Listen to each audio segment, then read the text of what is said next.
This is a HeadGum podcast. Folks, it's time to get Quip. Me and Joe do it. It makes toothbrushing easy. Brushing your teeth, just like making love. The kind of thing you don't really know if you're doing it right till you start doing it right. And folks, Quip is brushing done right. It's the new electric toothbrush that packs just the right amount of vibrations into a slimmer design at a fraction of the cost of bulkier traditional electric brushes. It has guiding pulses that alert you when to switch sides, making brushing just the right amount of effortless. It's true, you really don't have to think about it. It lets you know when to move on to another quadrant of your mouth. Quip also comes with a mount that suctions right to your mirror and unsticks to use as a cover for hygienic travel anywhere, whether it's going in your gym bag or your carry-on. And because the thing that cleans your mouth should also be clean, Quip subscription plan or subquiption plan, surprised they didn't think of that, I'll have to let them know, refreshes your brush on a dentist-recommended schedule. They deliver new brush heads every 3 months for just $5, including free shipping worldwide. Quip's backed by a network of over 10,000 dental professionals, including dentists, hygienists, and dental students. Most toothbrushes don't get named one of Time Magazine's best inventions of the year, but Quip did. It's time to find out for yourself why. Quip starts at just $25, and if you go to getquip.com/CU right now, you'll get your first refill pack free with a Quip electric toothbrush.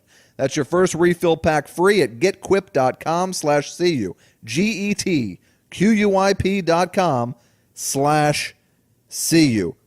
Folks, it's going to be love at first brush.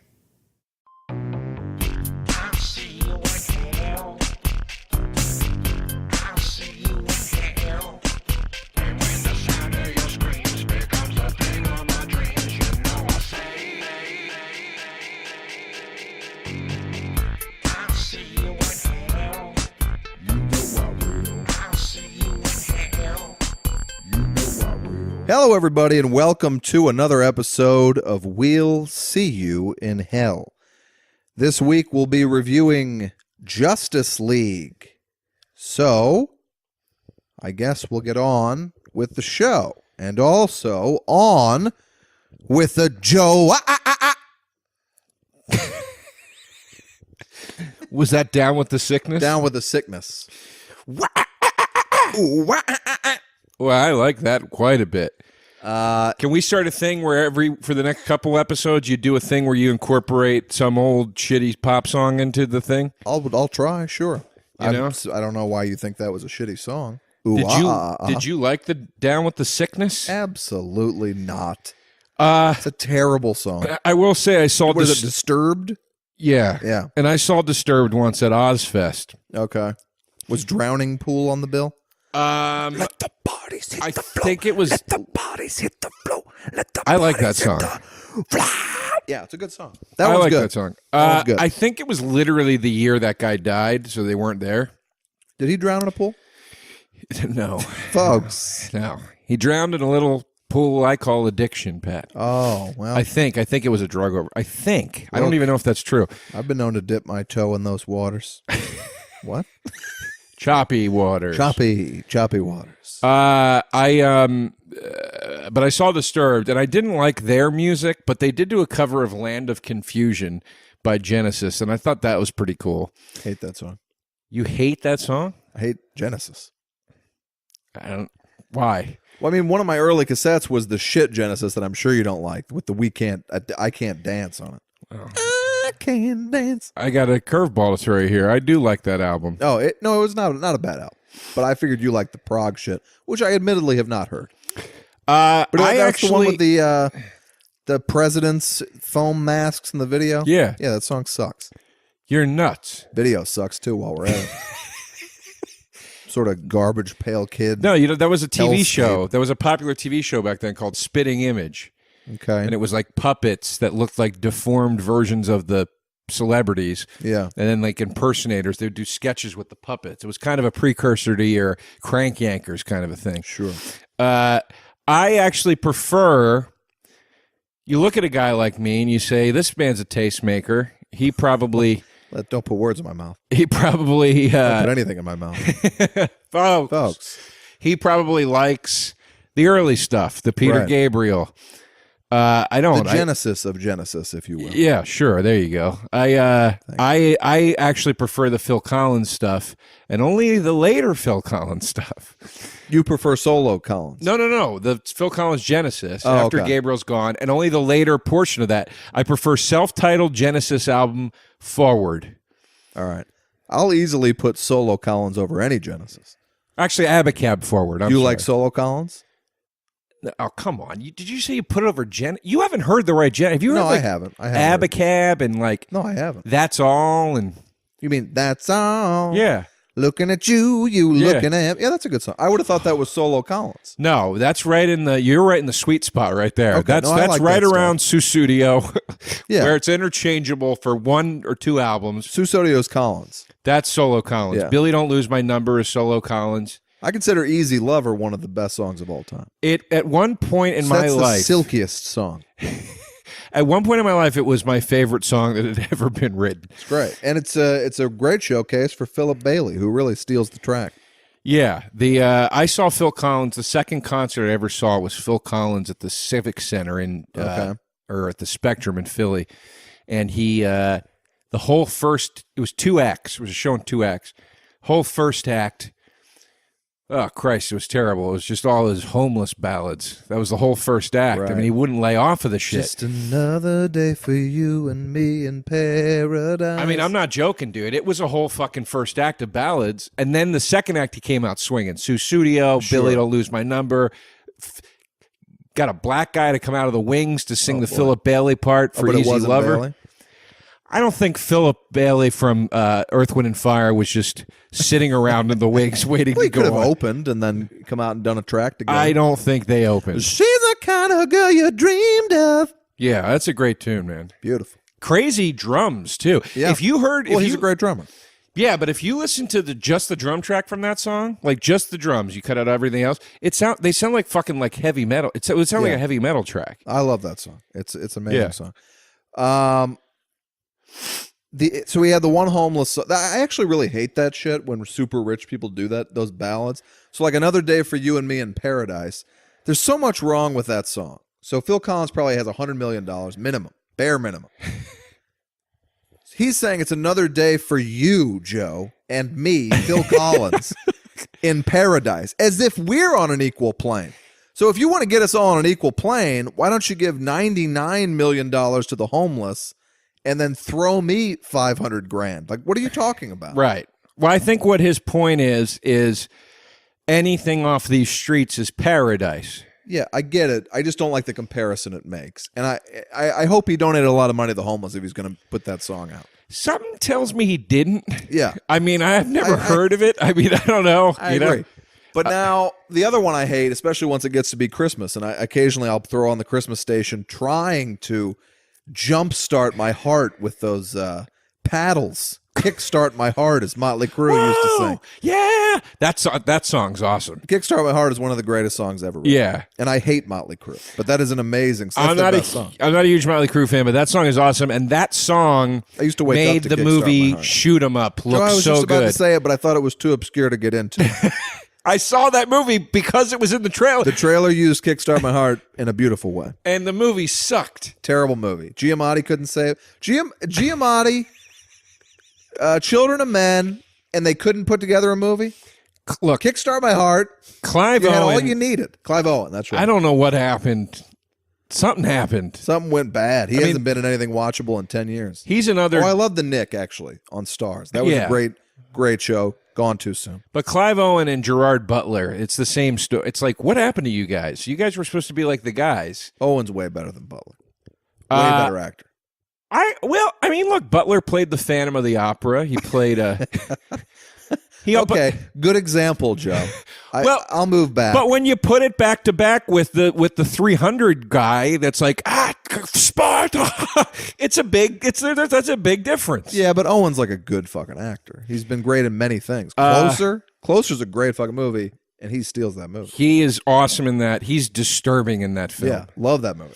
Oh, disturbing. That's the key word for when we get to the movie corner. I have to, because that's my so I can remember what I watched. Should I scream for it like Pee-wee's Playhouse when we get to the word disturbing? Yes, okay. yeah. But what I was going to say, so I hate those sort of preachy songs from people that you know are probably not doing anything. And my least favorite for the Christmas season, so you have to hear it a lot every year. I hated it when I was a kid up till now because it used to bum me out so much. So this is Christmas. Oh, yeah. And what have you done? What have you done? That's how you're starting your Christmas song? Listen, I don't need more guilt. John Lennon can go fuck my dick in midair. Yeah. I fucking hate John Lennon. I wrote one of my Penthouse articles was about how world peace is like it's fake. It's not a thing that can ever exist, yet everybody goes, we need world peace. Right. And I shit all over that fucking Give Peace a Chance song. And I was like, this fucking guy, like, he's so rich. His protest to war was, I'm going to live in this like 5-star hotel with my wife for a month. It's like, go fuck yourself. He sucks. My favorite songwriter, Elvis Costello, has this great song called "The Other Side of Summer," and the first line, love that song. First line is, "Wasn't it a millionaire who said imagine no possessions?" Woo! That's not the first line, but it's a great line in that song. That is in his dark divorce alcoholic days, and it's one of his worst albums, but it's some of his nastiest lyrics. He had a bass player who wrote like a tell-all book about his time in the band, and he wrote this entire song that's a fuck you to this guy that like no one knows but him, called "How to Be Dumb." And it's like this guy like wrote the book How to Be Dumb. And that's also the album where he looked like John Lennon. He looked terrible. He came up with the long hair and the glasses. The Mighty Like a Rose was the name of that record. Mighty Like a Rose. That's one of my least favorites, but the lyrics are like just so awfully mean. And I like that, but the songs are like unlistenable. Some of the I like ones. Other Side of Summer. That's a great song, yes. That album was preceded by Spike. Spike sucks too. Spike's a terrible album, but Veronica is in a contender for my favorite Elvis Costello song. That's right. That's right. I don't have time to really get into Costello, but I mean the man's first 4 albums are unstoppable if you want a place to start. And I could go much deeper with you. I'm a huge fan of the man. Well, if we're not going to celebrate Elvis Costello, let me celebrate somebody else. Go for it. Our dear friend Karen Kilgariff. I talked to her today on the phone. Hi, Karen. Karen had such nice things to say about the podcast and how much she loves when we bicker. Thanks, Karen. And I told her it meant very much to both of us to hear that. Yeah. And I said, where do you fall on the Hog House argument? I know Karen liked Hog House. And she immediately laughed. Now, I can't remember if she said she liked it or not, but I know she did like that it made you aggravated. Sure. So she gave me a suggestion for something new. Okay. Instead of Hog House. Let me hear it. She said Pat might find this less offensive. We're coming to you live from the house of thick, uncut dick. and then she said, "Oh, lady voice would go, ooh, ooh." But then that's pretty good. But then I said there should still be the Tim Allen pig noise after that. Thick, uncut dick. Oh boy, it's way worse. I'll tell you that. And I think we're going to see Karen Kilgariff's name in Deadline for this harassment, frankly. Talking to me about thick, uncut dicks. Jesus. Just to call back to last week's episode, and because I talked to Karen about it today on the phone, I said, I don't know if you heard this one yet, and she had. And I just want to share a nice memory with you, Pat. Okay. I've never gone back and listened to our own episodes, ever. Right. Ever. Right. Last week was the first and only time I've ever gone back, and I didn't listen to the whole thing. I just listened to the segment where we talked about Perfect Strangers, and I said, I think that's the hardest I've ever laughed with my friend Pat. I mean, when we talked about the hatchet thing? The hatchet thing. And you screamed, that's pathetic. Well, yeah, and I remembered it so clearly. That's why I was laughing. Like, because it's such a terrible, like, late in the run sitcom plot. I was loving it, but then, like, in mid-laugh, I saw it. I remembered the cliff. I remembered everything. And it took me to a real nice place. Anyway. Speaking of nice places, yeah. How about we pop over to Pat's Movie Corner? Are you aware of how buttery smooth the transitions on this show are? Buttery smooth. He asked Joe to make a transition. It's like, the next scary Joe stuff. I don't know why you have to come after me. Sorry, I'm not high all the time like you. I'm not high. Came from work. It remains. I can't tell the difference anymore.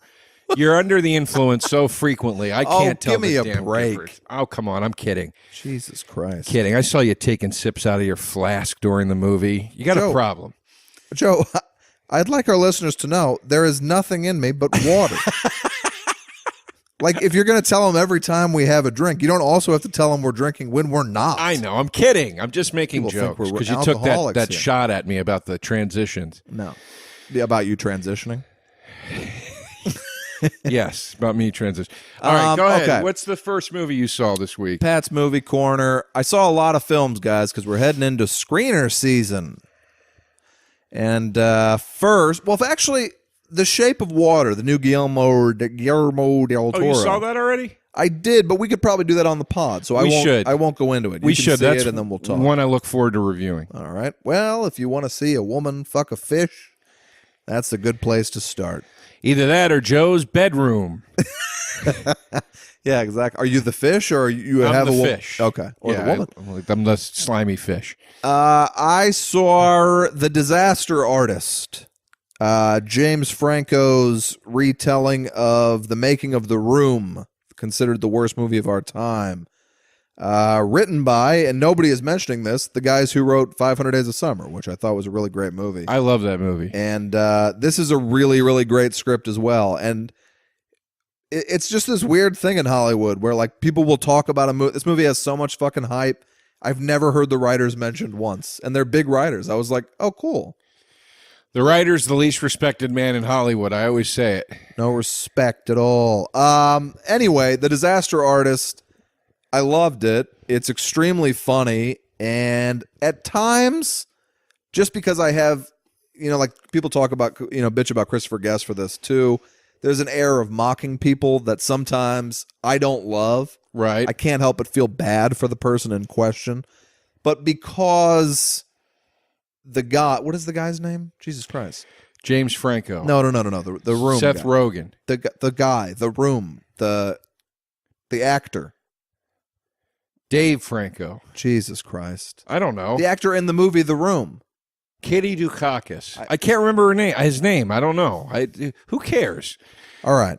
Well, anyway, he's such a outlandish and at times hateable character that I didn't mind it. But it's really funny. It's kind of got its own sort of weird vibe to it. Franco is very, very good in it, as he can be from time to time. Now, is it a strange sort of celebration of the guy? Is it endearing in a way where it's kind of like this guy had a dream and he went for it and he did it? Or is it? Yeah, I mean, they get there. It's still, I'd imagine, yeah. Tommy Wiseau is his name. I looked it up and then remembered it. But it's very entertaining, and like every single part, down to the tiniest part, is filled by like some cool comedy person. It's a good movie. And there's a lengthy scene early on at You're in My Diner, the Astro Diner, right here in Atwater. The Astro Diner. I love the Astro Diner. Yeah. All right. Well, that's pretty cool. All right. Great. Well, I got to see that. I haven't seen it yet. Disturbing. I mentioned. I saw the documentary Rocco. Rocco's Modern Life? Not quite. All right. I saw the documentary Rocco about Rocco Siffredi, the very famous Italian porn I'm familiar star. with Rocco Siffredi. Where was it, on Netflix? It's on Netflix. Okay.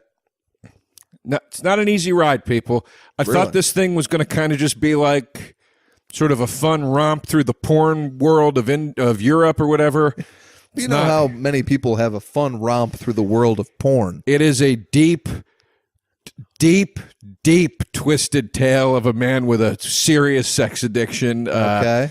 Many times in the film, he does things I find questionable at best. Well, his pornography from my heavy viewing days of college and so forth, he was always like way more aggressive than I was necessarily comfortable with. He's very aggressive. He tells a story at one point when his mom died, and he's weeping about how his mom died when he was a teenager, I guess. And he said his mom's friend, who was like 60, like is like comforting him. Like this old, like 60 might even be too young. Like she's like an older woman, like older woman. And he said, tells a story where he's like I overcome with sexual intensity, and I whip my penis out, and I put it in her mouth, and I come in 3 seconds, and I run out because I feel terrible and mortified. Holy and you're like, cow. Did you just tell a story about assaulting a 65-year-old lady? Yeah. And he's telling it just like, and it's weird because it's made by Italian, I think Italian filmmakers, at least European filmmakers.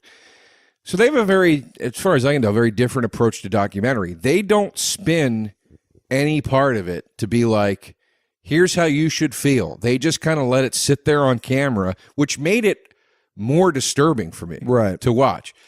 It's a heavy flick, dude. He's got 2 kids. He's got a wife. His wife she gives him the total blessing to do porn. Is there pornography in the movie? You see them shooting, but you don't see like insertion or anything like that. Dong. The opening shot is his dick, is a close up of his dick, literally. But there's a scene with his 2 sons where he's like, his one son is like, "I'm very proud to call you my father. I love you," and he's like starts crying.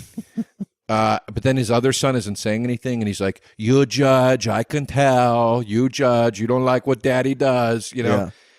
It's an upsetting film. It's sounds like it. Every part of it upset me, but it was interesting in a very morbid way to see what somebody who makes that kind of cinema, I guess you could call it, for a living is actually like off camera. Like, what is this guy's thing? And it's disturbing. But then he's got friends that are feminists. I was confused. I didn't understand quite. Well, it's that thing with that guy who got into trouble, the one porn star that was in that Lohan movie. What's the guy's name? Oh, he's in it. James Dean. James Dean. He's in it.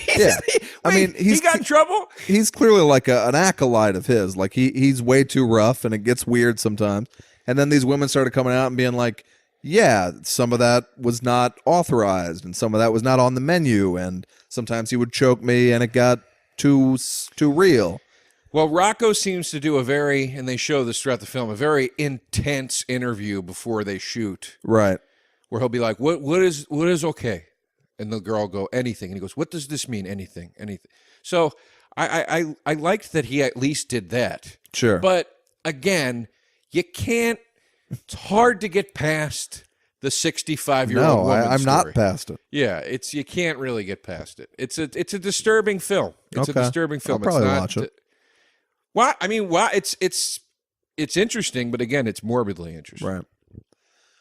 I saw 3 billboards outside of Ebbing, Missouri. I haven't seen it yet, but I heard it's very violent.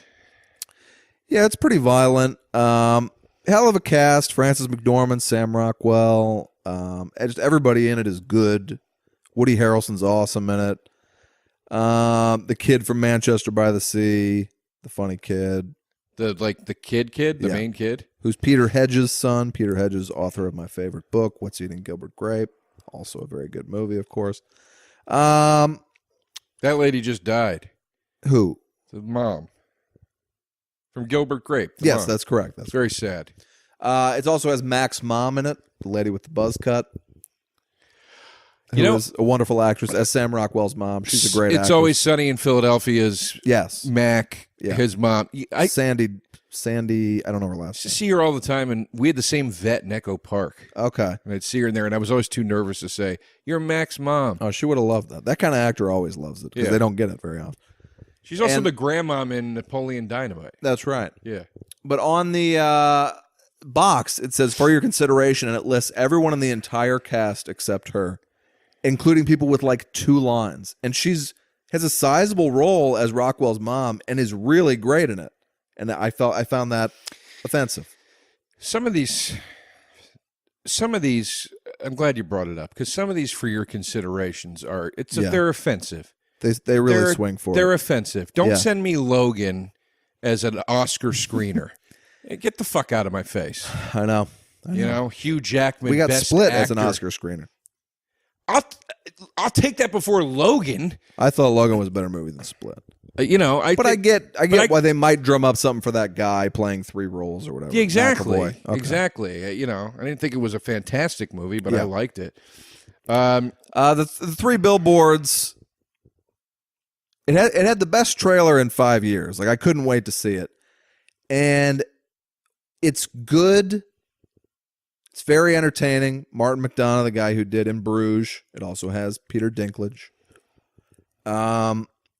It has so many big tonal swings and misses, and like the whole movie is McDormand trying to get justice for her daughter who was burned alive, and while being burned alive was raped. And she's putting up billboards in the town like, wait, how did they rape her while she was burning up? Like they killed her, then raped her, then lit her body on fire. Oh God, Jesus Christ! So she's putting on these billboards. I want justice for my daughter. Why don't you guys do anything for my daughter? Whatever. And in a movie like this, where that is the setup, they also have scenes where Sam Rockwell is like dancing like he did in Charlie's Angels while listening to ABBA on headphones. I love nothing more than Rockwell dancing in anything. He does it in Matchstick Men. I love when he dances. But it's not. You see what my issue is here, Joe. And then this is not the movie for dancing. No, and then like they're marketing the goddamn thing like a comedy. I admire it, what it goes for, but for me, the transitions were too much. Then at one point, somebody is like thrown out of a building, and like no one in the town cares or notices. Like this is in the trailer. I'm not spoiling anything. McDormand goes, "Who threw that can at me?" And this 13-year-old guy goes, "I don't know." She kicks him as hard as she can in the nuts. Then the girl next to him goes, "I don't know either," and she kicks the girl as hard as she can in the vagina. Then gets into her car and drives away, and it's never mentioned again. And you're supposed to be rooting for Frances McDormand as she's doing this to children? Yeah, but it's also supposed to be like a grounded movie. Like, how am I supposed to take anything seriously in a movie where 2 children are kicked in the crotches by a grown woman, and you never hear about it again in a small town? Yeah. And I also think they didn't need to make the bell ding noise when the kid got kicked in the nuts. A boy yo-yo-yoing? I mean, come on. But McDormand is great. Rockwell is great. Well, they're always great. I've never seen them not be great. And Harrelson is great. Yeah. But to go into the plot issues with the movie would be to spoil it. But I'm excited for you to see it because there are moments in this movie that if they had just been given another minute of thought, you would have had a really great movie on your hand. But there are so many moments that stretch credibility and believability that it took me out of it. And I'm a guy who's always, when people gripe about plot holes, like, it's a movie, enjoy it. This one was a bridge too far for me. It's a bridge too far. Well, maybe those moments were in there and it got ruined in editing. You never know. You know, there's so many cooks with these goddamn things, and that's why everything gets ruined. I saw a film. I got the a Hammer film collection. I was over at Old Fry's Electronics. Okay. They had a Hammer film DVD collection. It was 2 DVDs. It's about 6 movies. Let me get over here. It's the line on the... Now you're talking about The Addams Family, right? Starring MC Hammer? Yeah. Well, you know, Pat... The Addams Groove. They do what they want to do and they say what they want to say. Hammer Films collection. This is a very cool collection you can pick up for very cheap. Now, wouldn't this be Joe's Scary Stuff? Well, I'm going to talk about the movie I watched. Okay. Why don't you get off my back? So it's got a bunch of movies on it. 2 Faces of Dr. Jekyll, Scream of Fear, The Gorgon, Stop Me Before I Kill, ! I always like one of those old movies of the exclamation point. And then Curse of the Mummy's Tomb. I got it for like $6. Like Schindler's List. $6. But anyway, I watched the 2 Faces of Dr. Jekyll, and man, I really enjoyed it. It stars Paul Massey, who I immediately, and Christopher Lee, who and also Dawn Adams. Oh, Adams. But anyway, I immediately looked up. What was that? You said Adams Family, Dawn Adams. Oh, okay. I immediately looked up Paul Massey because I was like, this what guy the hell, do I know what Dawn Adams is amazing. And, aside from some Hammer films and stuff, I couldn't really find much. He's one of these guys that kind of eventually went into teaching and lived a quiet life teaching until he died, but was a really tremendous actor. But he plays Jekyll and Hyde, and he plays it very differently. The Jekyll character he plays like as disturbed with like a beard and like creepy looking. Uh-huh. And then when he becomes Hyde, he's very handsome and smooth. So it's almost like a Nutty Professor kind of deal, but it's not funny, obviously. And he also plays Hyde with this like shit-eating grin on his face the whole time. So he says these horrible things to people because he's like so violent and he hates people. But I'm just like, I told you to go rot in hell. And he's got like a big smile on his face, and it's very creepy. Is this like a 70s picture? 1960. Okay. Really racy for a 1960 picture. I mean, there is a lot of sexual talk in it. They do say the words, they say bitch, they say whore. I think they say shit at one point. Okay. It's pretty edgy for a film that old. But anyway, it's Hammer, man. It's classic old Hammer stuff. It's English horror. It's a lot of fun. And I enjoyed it very much. It was released in the States under a different title, though. I think in the States it was called like Jekyll's what's that called when you have all the balls swinging back and forth? Gauntlet? Summer at My Place?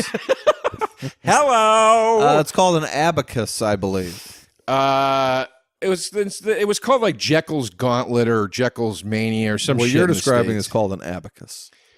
No, the Gauntlet. They did it in Jackass 2 when they're swinging the balls back and forth. They run through it. Gauntlet's fun. Anyway, I enjoyed it. It's a nice classic film. All right, for you to check out. I've seen a bunch more, but I'll split them up. I'll do one last. I'll do two quick. I saw Call Me by Your Name. What's that? The critically acclaimed picture about a young boy's homosexual awakening. Oh, that's the one James Woods got. France. What's that? Is that the one James Woods got shit for tweeting that's right. about? It's got Armie Hammer and right. It's like I guess sort of like a love story between these two, and it's a little weird. The kid's 17 and Armie Hammer's like, 30 something. They have this little like romance. Well, that's weird. Yeah, but I kind of dug the movie. It was it's very slow, but it felt like like a French romance. It just happened to be also kind of about child molestation, and everyone's talking about how erotic it is, and I'm made a little uncomfortable by that talk. How ironic it is? Erotic. Oh, erotic it is. I mean, there's cum. There's some stuff. There's cum. I just read that they had to Jesus digitally Christ. remove Armie Hammer's nuts from some of the shots of him in shorts because his nuts were hanging out the shorts.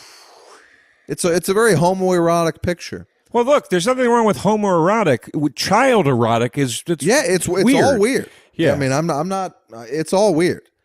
But I like the movie, and Michael Stuhlbarg from A Serious Man is great in it. He has a justly acclaimed monologue at the end of it that might just get him the Oscar. Well, look, and I'll say this, and as I said about the Rocco picture being disturbing. Yeah, I am a believer that if it's something presented as art is meant to be presented as art, and it is what it is, and it's meant to spark discussion and whatever. So I'm not saying it's okay. I'm just saying these disturbing things exist within those parameters. So I'm sure both of these. I'm sure that film will eventually be on Netflix as well. Yeah. What's the other quick one? Molly's Game, which I don't think is out yet, but it's the new Aaron Sorkin movie that he wrote in his directorial debut. Also, like wildly critically acclaimed, but it's about. Didn't he direct Jobs?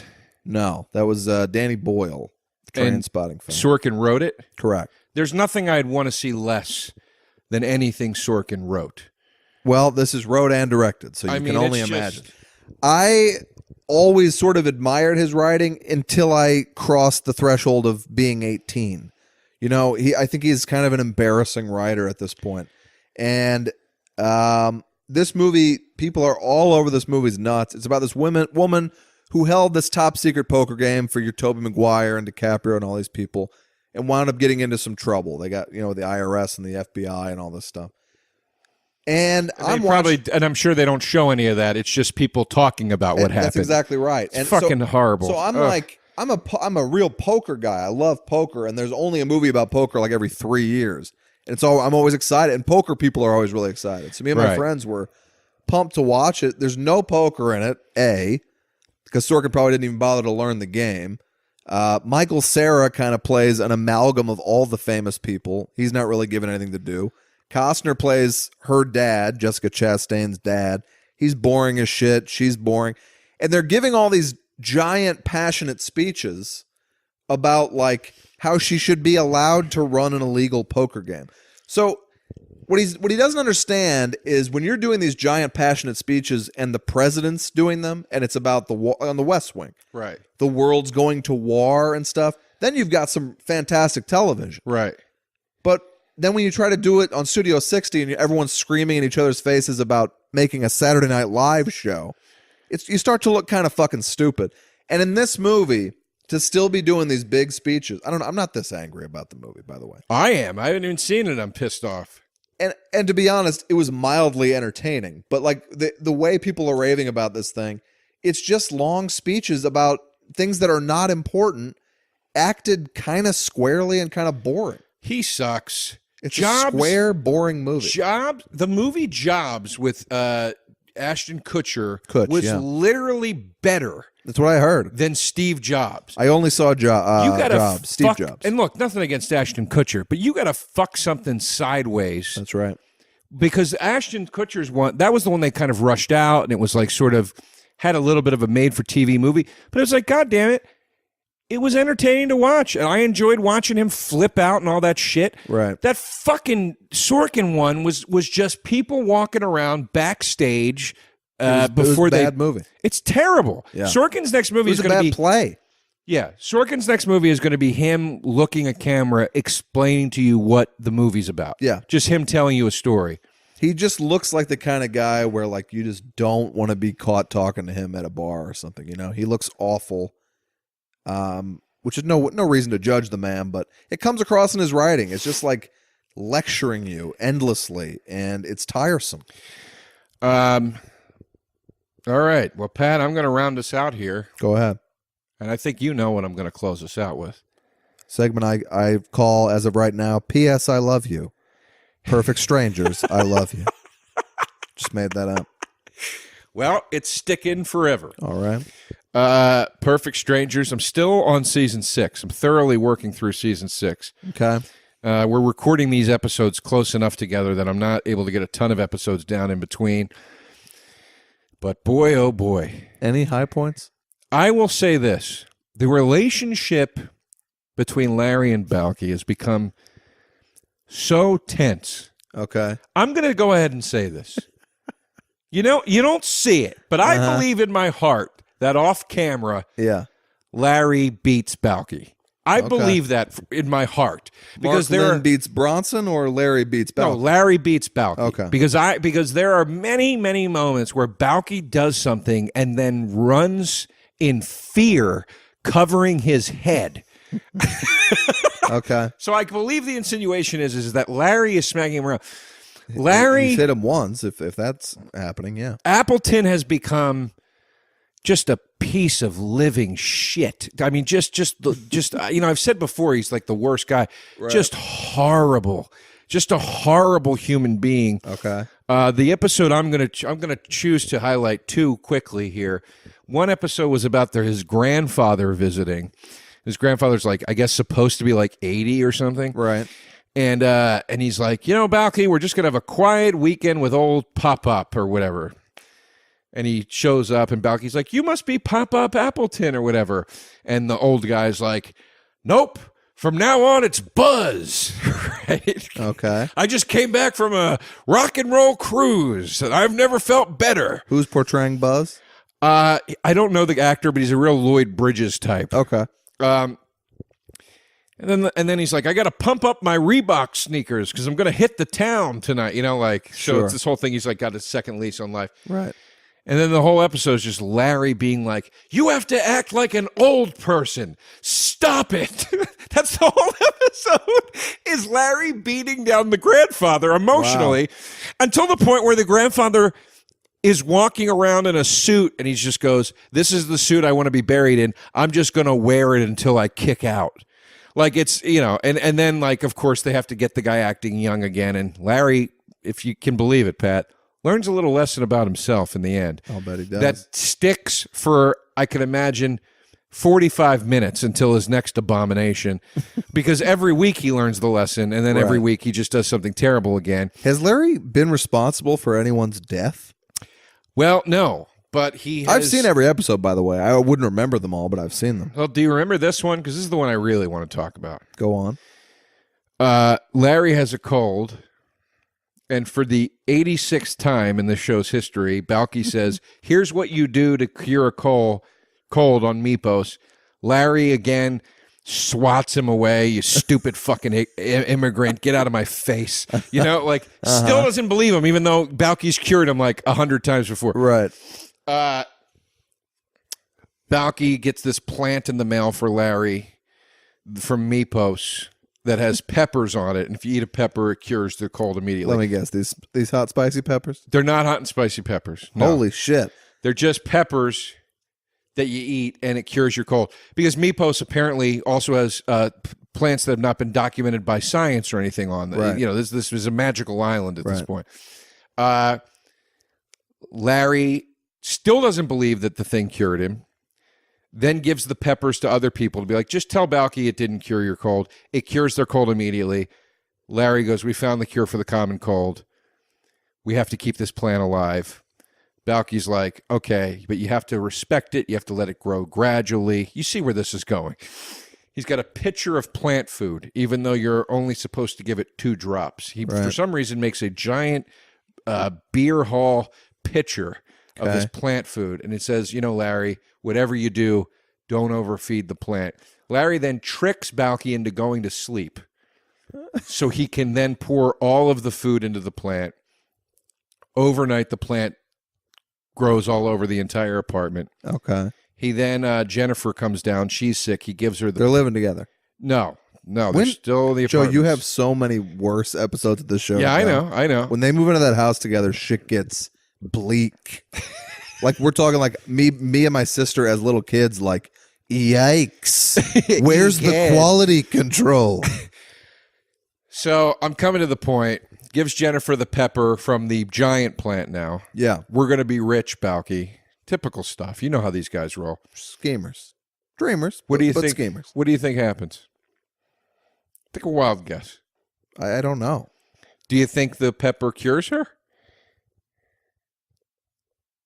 Or because it was overfed, does it give her a cold?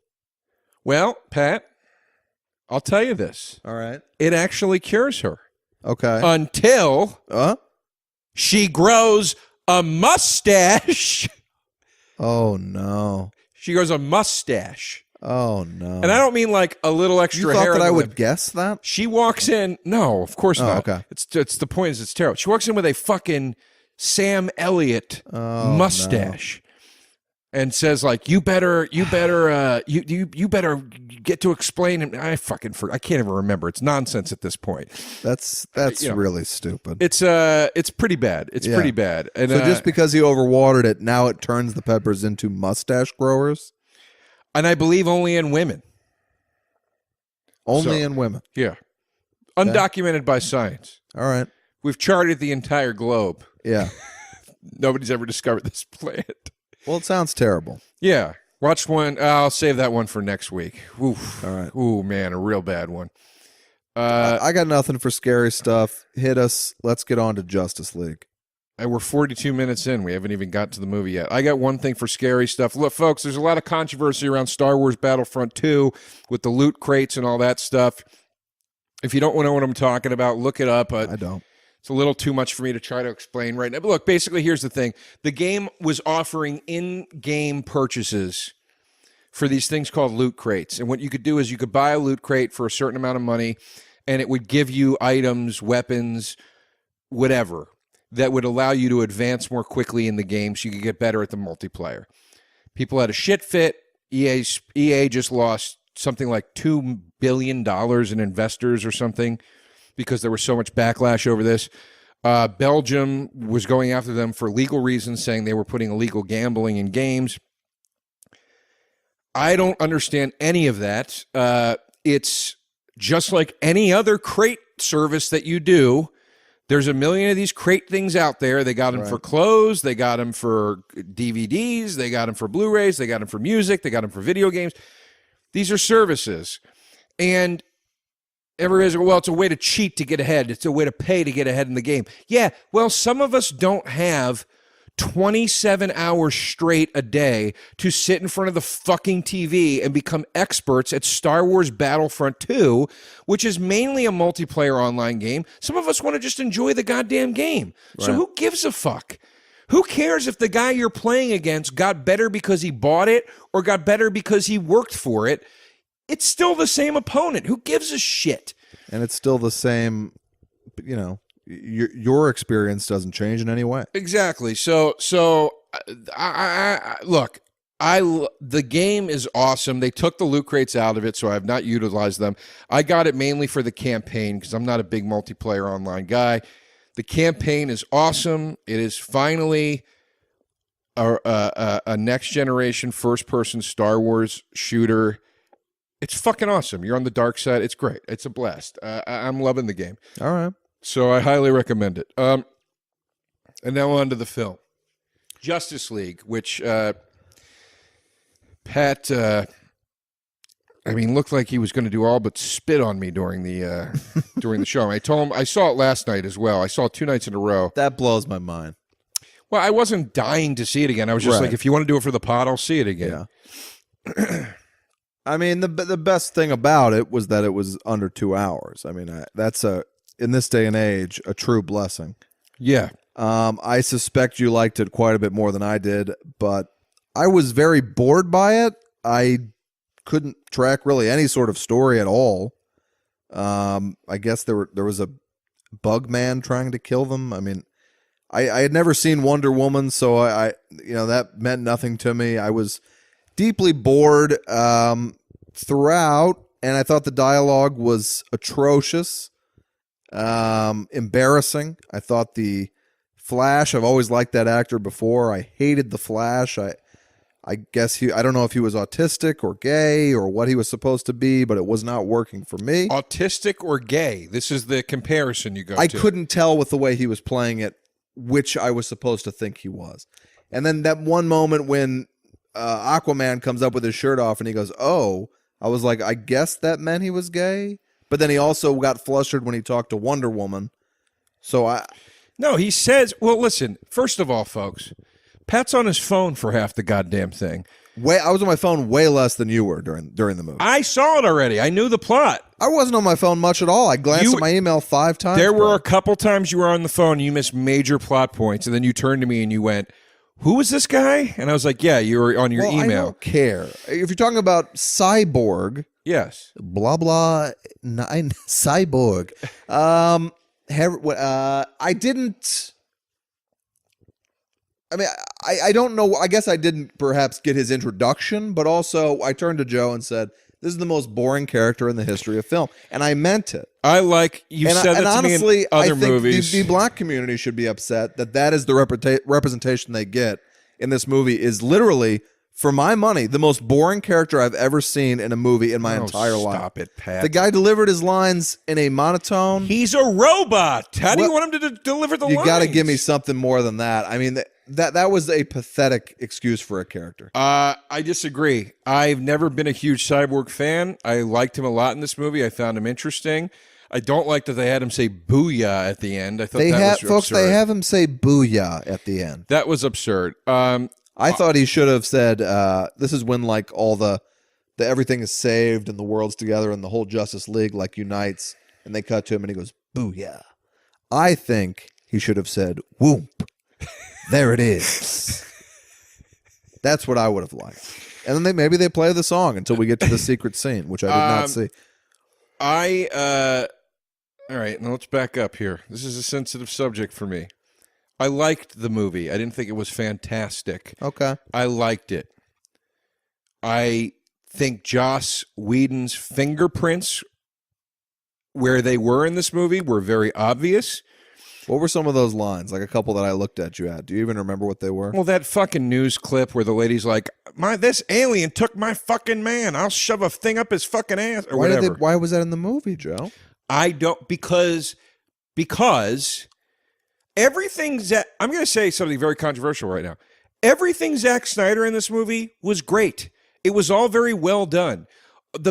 You can tell the Zack Snyder parts. You can tell. Like the whole opening sequence with Batman was fucking cool. And it felt very like Watchmen-ish, and like it was dark and it was shot cool and it was fun. I thought all of the action was just incredibly weak. I liked the action. Incredibly weak. I liked watching Steppenwolf beat the shit out of horses and stuff. I thought that was fun. I thought that was like... Well, you hate horses. I always have. Horse killed my father in the war. Yeah. It was the war horse, actually. No, but I think I thought the Zack Snyder stuff was obvious, and then he had to exit the film because his tragically daughter, I think, committed suicide. Yeah. And they brought in Joss Whedon to sort of do patch-up work. And then that makes the movie disjointed because now there's all this fucking comedy bullshit in it. Yeah. And it comes in like halfway through the movie. It's like... Folks, it's embarrassing. It's embarrassing stuff. It's this like very like slick sort of dark graphic novel DC vibe kind of thing that everybody hates because everything has to be a fucking comedy now. And then all of a sudden, there's like slapstick shit. Now, the thing with The Flash is, I didn't mind the way The Flash was written, and I liked Ezra Miller. I thought he was good. Because that is how The Flash is a lot of in the comics. The Flash is kind of a smart-assy guy, and he's kind of awkward. So I liked that they finally did a portrayal of The Flash like that. I liked it. I thought Aquaman stunk. Aquaman at least had a little charisma, I guess. I mean... Well, I thought Ezra had charisma. I just thought, like... Yeah, I guess I just thought the character was annoying. It was getting taken away from him because... His lines were bad. His lines weren't great. They were... But I also think, too, it's this look. It's the symptom of these movies. Now nothing is amusing anymore because Marvel made everything into a fucking comedy. Right. Now, I will say this, and this is all I ask from you, Walsh. This is all I ask from you. Do you think that this movie deserved a 44% from critics and Thor Ragnarok deserved a 93% from critics? Absolutely not. And honestly, I sort of hated them both equally. I didn't think anyone was particularly any better. Are you really hot or something? I'm very hot. Look, you're having hot flashes. I am having hot flashes. Waving your face. It's very temperate in here. I'm also dressed as Mrs. Doubtfire right now.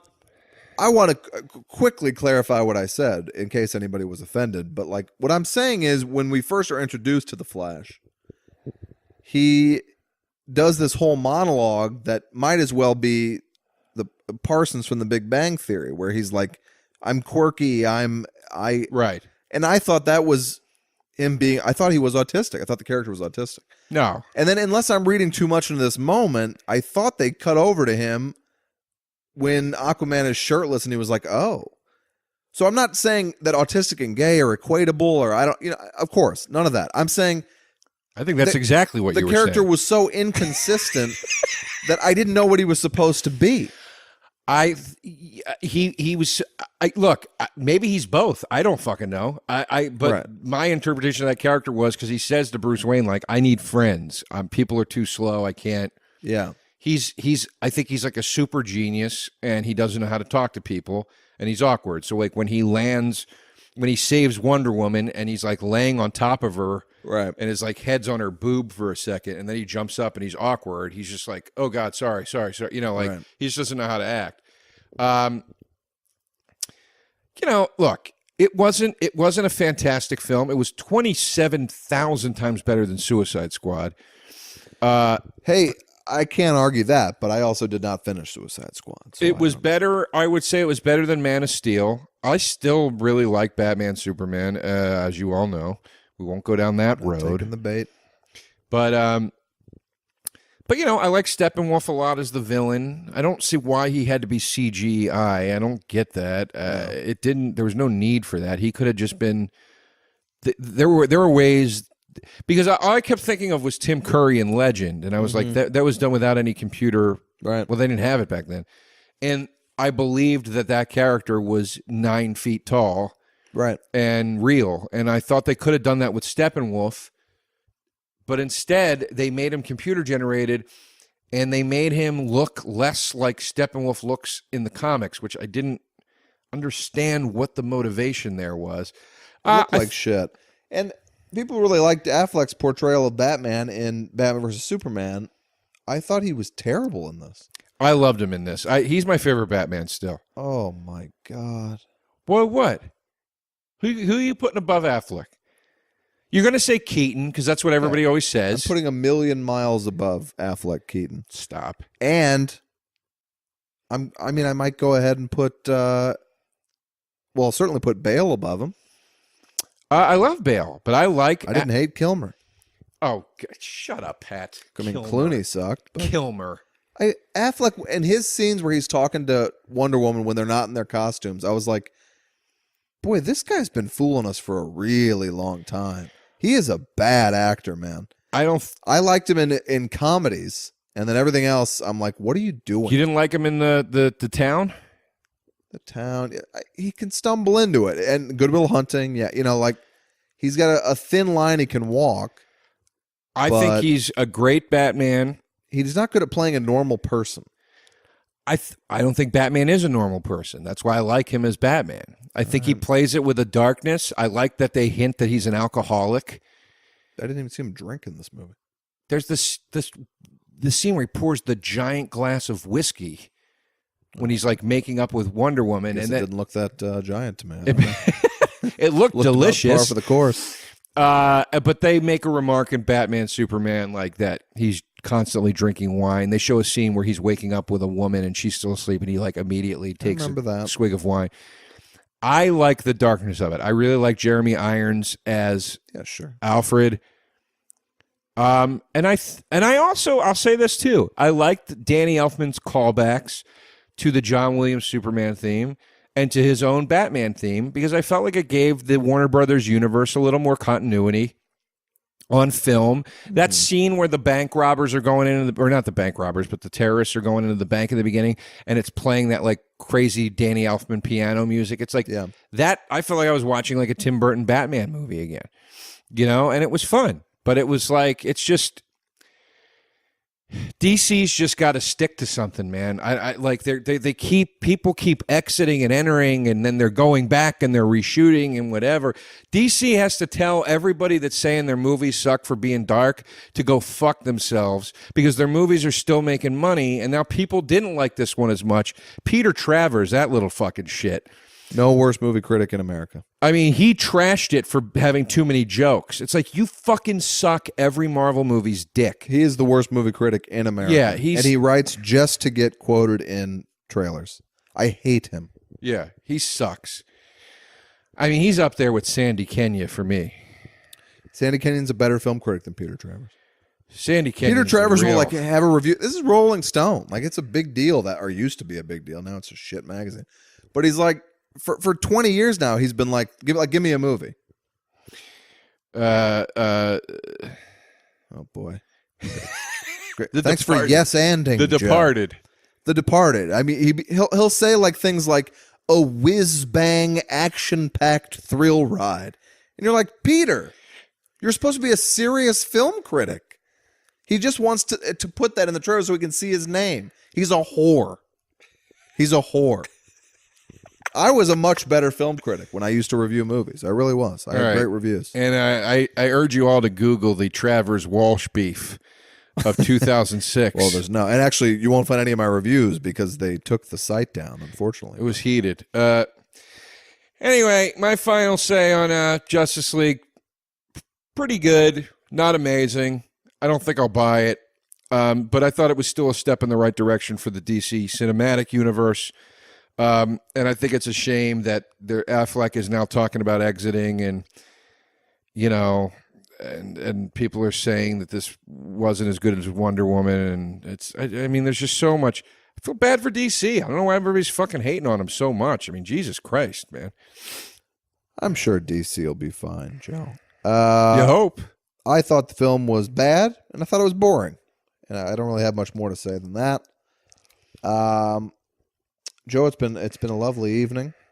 I like that we're seeing movies together now. We didn't used to for a while. Well, you're busy. You're running a TV show, and that's right. I'm staring into the abyss. Folks. James Cameron's The Abyss? I thought you weren't a fan. Folks. I'm not.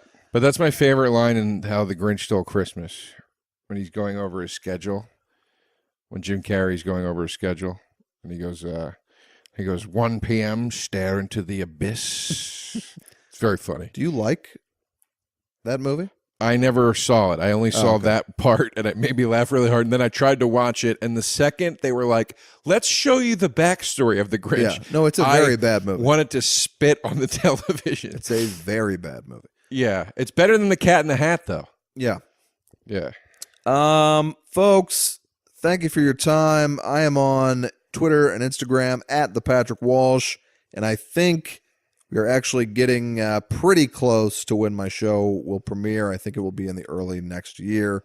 Living Biblically. Look for it. Joe DeRosa Comedy on Instagram and Twitter.